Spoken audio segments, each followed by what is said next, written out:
2024 December నెల వృషభ రాశి ఫలితాలు చెప్పుకుందాం. రెండోది వృషభ రాశి. ఈ రెండో రాశి వృషభ రాశి ఫలితాలు ఇప్పుడు చెప్పుకుందాం. ఈ వృషభ రాశికి అధిపతి తుల, వృషభయోర్భృగుః. తులా వృషభ రాశులకి శుక్రుడు అధిపతి.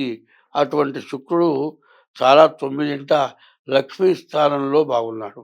అయితే ముందుగా ఏ రాశులు ఏ గ్రహాలు బాగున్నాయో చూసుకుందాం. మొట్టమొదటిగా కుజుడు 3ంట చాలా బాగున్నాడు. తర్వాత బుధుడు 7ంట బాగున్నాడు. శుక్రుడు 9ంట బాగున్నాడు. రాహు 11ంట బాగున్నాడు. అయితే ముందు కుజుడు 1, తర్వాత బుధుడు 2, శుక్రుడు 3, రాహు 4. ఈ 4 రాశుల్లో 4 గ్రహాలు కూడా చాలా బాగున్నాయి. బాగుండని గ్రహాలు ఏమిటో విచక్షణగా చూద్దాం. 1వ రాశిలో వృషభ రాశిలో గురువు బాగాలేడు. తర్వాత 5వ రాశి కన్యా రాశిలో కేతువు బాగాలేడు. తర్వాత 7వ రాశిలో రవి బాగాలేడు. అట్లాగే 10వ రాశిలో శని బాగాలేడు. బాగుండని గ్రహాలు అవి, బాగున్న గ్రహాలు ఇవి. బాగున్న గ్రహాలు వచ్చేటువంటి వల్ల వచ్చే ఫలితాలు ముందు చూసుకుందాం. కుజుడు బాగున్నాడు. కుజుడు బాగుంటే ఆరోగ్యం బాగుంటుంది. ఆరోగ్యం బాగుండటమే కాదు, మీరు ఎప్పటి నుంచో భూమి భూమి అంటే ఇల్లు కావచ్చు, వ్యవసాయ భూమి కావచ్చు, మరి ఏదైనా మీరు వ్యాపార సంస్థ కావచ్చు, ఉండటానికి ఇల్లు కావచ్చు, అపార్ట్మెంట్ కావచ్చు, ఇట్లాంటిది ఏదో కొనుక్కోవాలనుకున్నా, ఎన్నాళ్ళ నుంచి అనుకోని కొనలేకపోయినా ఆ ఆస్తి కొనగలుగుతారు.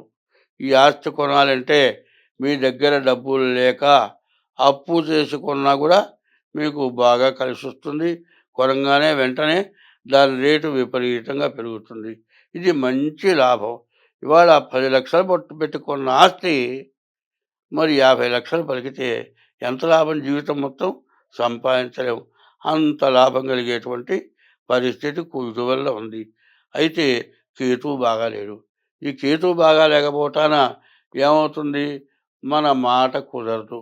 మనం సక్రమంగా మాట్లాడలేము. తర్వాత ఏంటంటే ఈ కేతువు రాక్షస పనులు చేయిస్తాడు.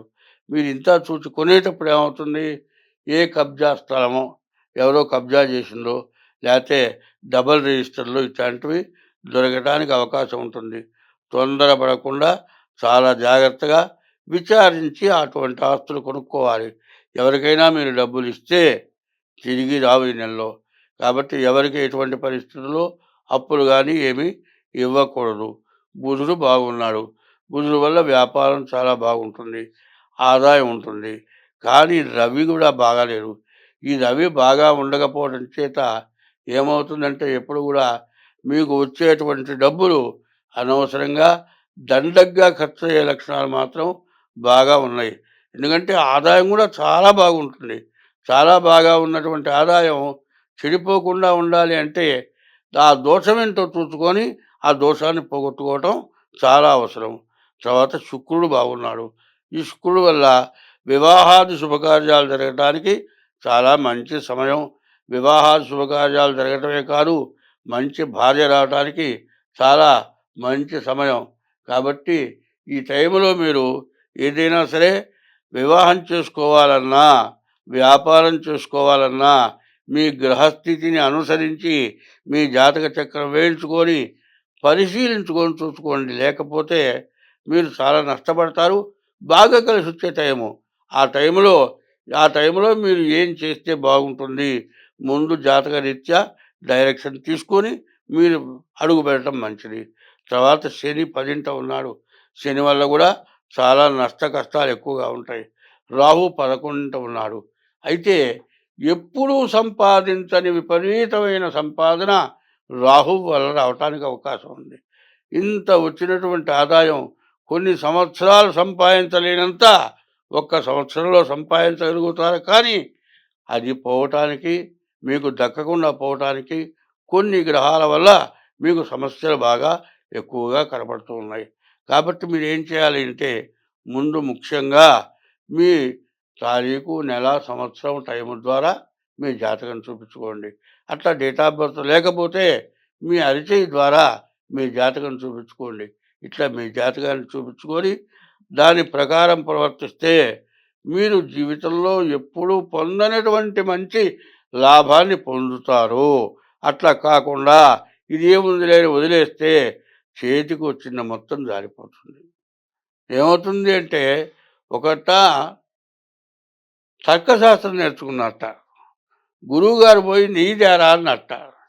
ఈ తర్కం ఏమిటి? నిజంగా ఉందా లేదా అని తెలుసుకోవడం.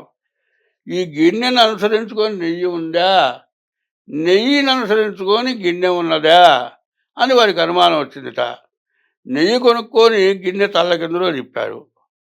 బొట్టు నెయ్యి లేకుండా మొత్తం పోయింది. అది ఆ తర్కం ఎట్లా ఉంటుందంటే చేయవలసిన తర్కం కాకుండా చేయకూడని తర్కం చేశాడు.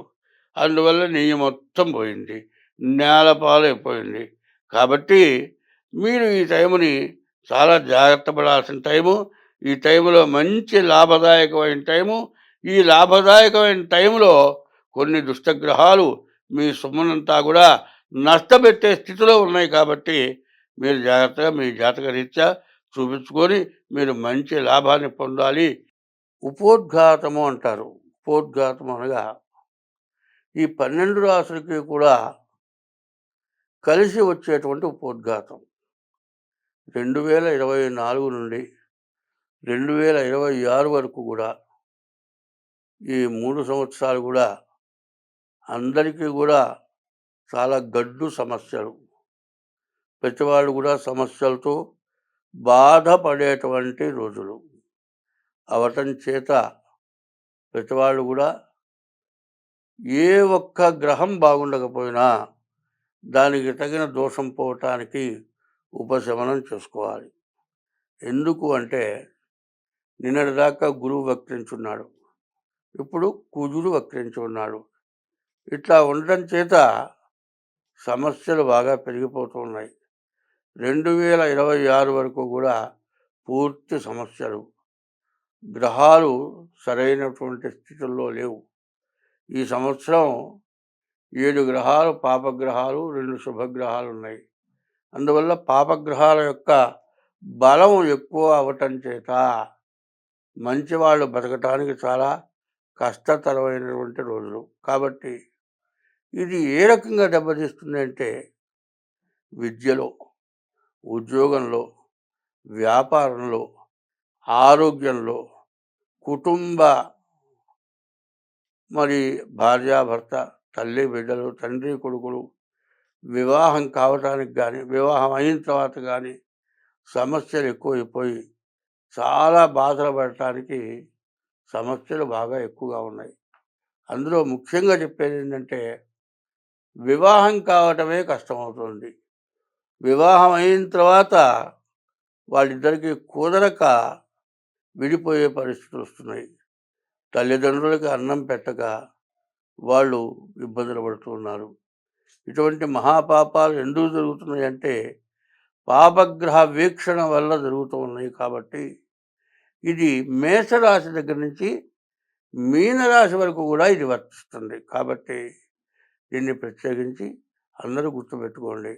ఏమిటా అంటే అప్పులు తీరకపోవటం, అప్పులు చేయటం, ఆస్తులు పోవటం, భార్యాభర్తలకు అనుకూలత లేకపోవటం, చదువుకునే పిల్లలకి విద్య సరిగా రాకపోవటం, చదువుకునే పిల్లలకి ఆడపిల్లలతో అనవసరమైన దుర్గతి సంబంధాలు కలగటం, ఇట్లా రకరకాలైన సమస్యలతోటి ప్రజలు బాధపడేటువంటి రోజులు 24 నుండి 26వ సంవత్సరం వరకు కూడా ఈ పరిస్థితులు బాగా ఎక్కువగా ఉన్నాయి.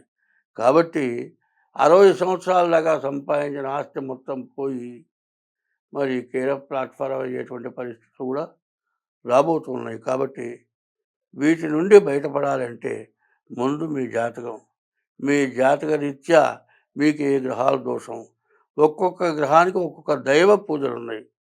అట్లాగే ఏంటంటే ఒక కుంభరాశి ఉందండి, ఈశ్వరుడు. అట్లా కొన్ని రాసులకి కొంతమంది దేవతలు, అమ్మవారు, విష్ణుమూర్తి, ఇట్లా కొంతమంది దేవతల వల్ల కూడా పనులు జరుగుతాయి. గ్రహశాంతులతో పాటు దేవతా పూజలు కూడా జరుగుతూ ఉంటాయి. మా వల్ల మీకు ఏదైనా కావాలన్నా కూడా మీరు డేట్ ఆఫ్ బర్త్ ద్వారా కానీ, హస్త సాముద్రిక ద్వారా కానీ మీకున్న దోషాలు పోవటానికి అన్నీ చేయగలుగుతాం. కాబట్టి దీన్ని బాగా గుర్తుపెట్టుకోవాలి.